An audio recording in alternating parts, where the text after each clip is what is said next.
She thought of the pepper spray her mother sent her years ago, which she'd laughed at, thrown in the kitchen junk drawer, and never touched again.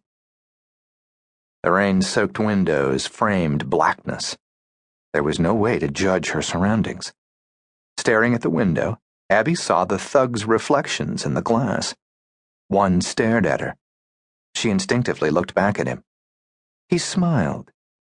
The fleur-de-lis design on his shaved head was the symbol of her old Kappa Kappa Gamma. Many of her lily-white Southern Belle sorority sisters had rebelliously tattooed the same flower design on their ankles. He was clearly in a different club. Abby remained blank-faced and looked away again, trying to avoid encouragement without pissing him off. It didn't seem to matter. Through the window's reflection, she watched him nudge his buddy, stand up, and head her way.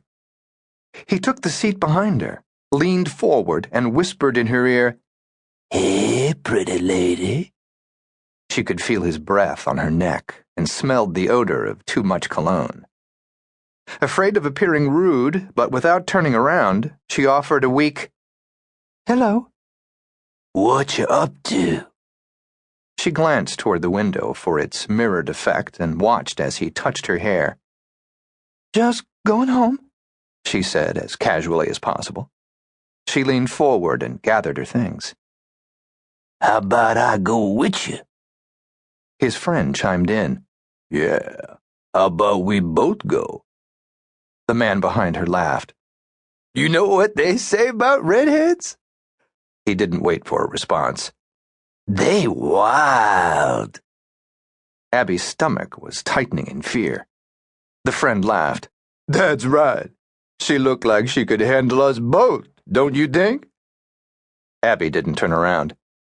"Thanks, but I'm married." She put her briefcase strap over her head and across her chest, grabbed her purse, and walked to the door. "Hey, where you going?" She stared at the door, avoiding any more eye contact. "I don't see no ring. You afraid of me?" Abby didn't respond. The friend chimed in again. "I think she's rude." The thug continued, getting louder. "Hey, I'm talking to you. You think you're too good for me, bitch?" Abby shook her head. The men laughed. She continued to watch their movement through the window's reflection.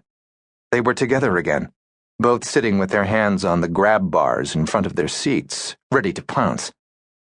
The train pulled up to the next stop, Cicero, and the doors opened. Abby remained still, feeling the weight of their intention. But as the automated ringing sound indicated doors closing, she jumped off. The doors shut behind her. She turned back. The thugs, now just a foot away, stood on the other side of the doors, waving her off, laughing. The train pulled away. Abby finally exhaled, pushing out the air that had been trapped in her chest.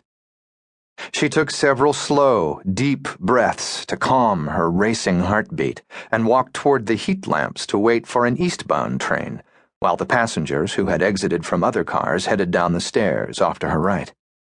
She hit the giant red button inside the enclosure and watched as the coils in the lamps above began to turn red. Calmed by the hint of warmth, she closed her eyes for a moment and let the faint sound of raindrops pounding the street below fill her ears. She pushed her hands deep into her trench pockets and cursed her rejection of the gloves, hat, and umbrella that had been perched by the front door this morning. A 40-degree day in January had seemed balmy, but now it felt more like 30.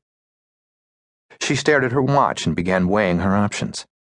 At this point, it would take another 10 or 15 minutes to get back to the loop, and then she'd have to wait for the Brown line. It would be another 20-minute ride and a 5-minute walk home. It was no use. She would just go back to the office and hope for an available cot in the library. Like this train ride was just a break, a little joyride. Maybe it would all seem funny tomorrow. The sound of laughter came out of the distance to her left. At first, she could not see anyone. Much of the platform was unlit. But as the voices got louder, a group of about 10 men